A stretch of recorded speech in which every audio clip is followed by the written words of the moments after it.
and Liza is doing her job, watering the plants with everything that she got. Yeah. So today 29 degrees, much less than yesterday, 5 degrees less. But when I went home, it felt well, of course it was hotter, because yesterday, I went directly after the rain and it was like, what, 24, and today when I was leaving the work, it was like 29, 28. So yeah. Yesterday, so let's say one of the more incredible stories was, we all knew that this week there will be storms. They have forecasted already last week. Every day they were, notifying people, be careful. There will be, a lot of rain, a lot of wind, heavy wind, strong wind, hail, everything. But no, yesterday 120 people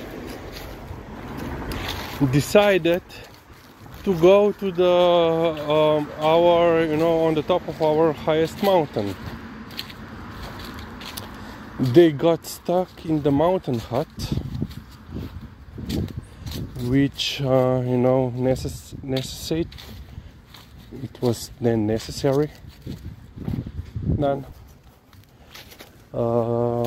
to not really rescue them, but in the morning the mountain rescue service, which are, mind you, all volunteers, had to bring them supplies, food, because there was, too many people and not a lot of food in the mountain hut.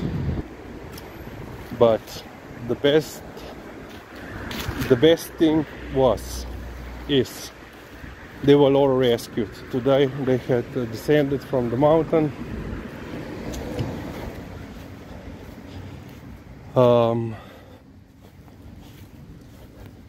There was one group of 90 people, 90 people that went up.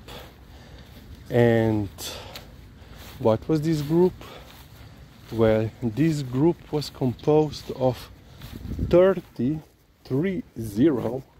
blind people, or people visually impaired, who had escorts. So I assume two escorts per each of the blind people or visually impaired. And they have decided, so this was long planned event, this was not like a spur of the moment. So what is this? Bus waiting. So they decided, well, let's go anyway. Why, forecast, whatever, who needs them, we know the best. And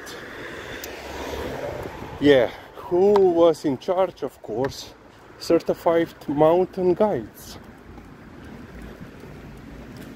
And now the leader of this, let's say, expedition project said, yeah, when we checked in the morning, everything looked fine. Yeah. And then at noon, you had a storm, and you were caught on the top of the mountain, basically. The hut is, a little bit below, but still, quite a long way up. And yeah, you can't, you know, people just don't learn, and these are the people who should be responsible, you know, for safely guiding, not just, well, you know, you are, you know, usually you are fully able person when you're going in the mountains.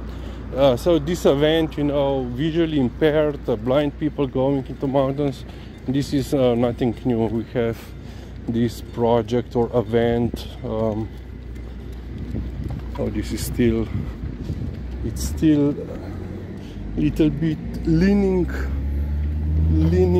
billboard of Ljubljana. And what I was saying, nagreva, tukaj greva, pej.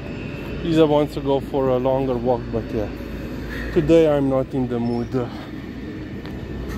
Pridnesi, yeah, I had to make a twirl.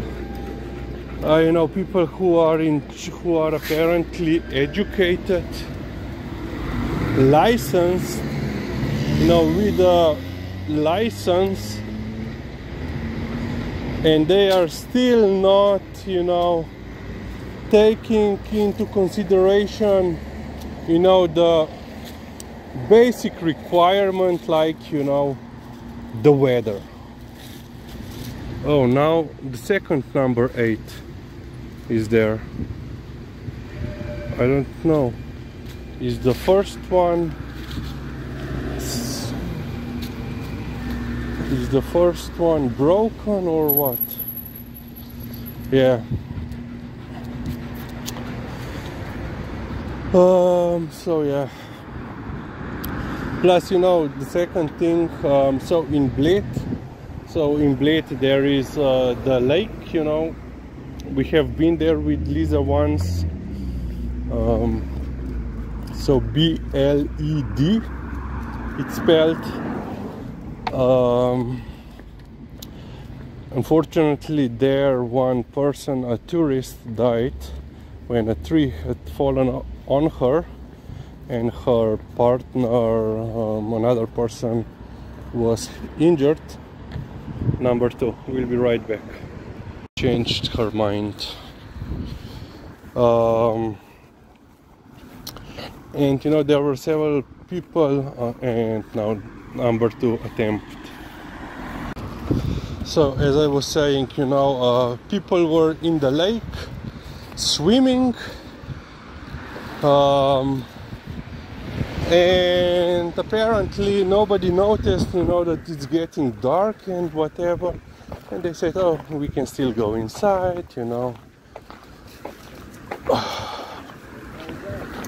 And then, you know, several people needed rescuing from the lake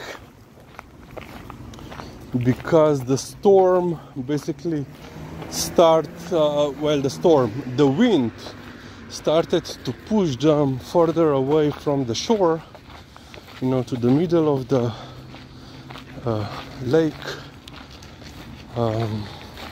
where there is actually an island. Well, not in the proper center of the lake, but yeah. So they needed to be rescued also there. Yeah. Okay, let's end on this point.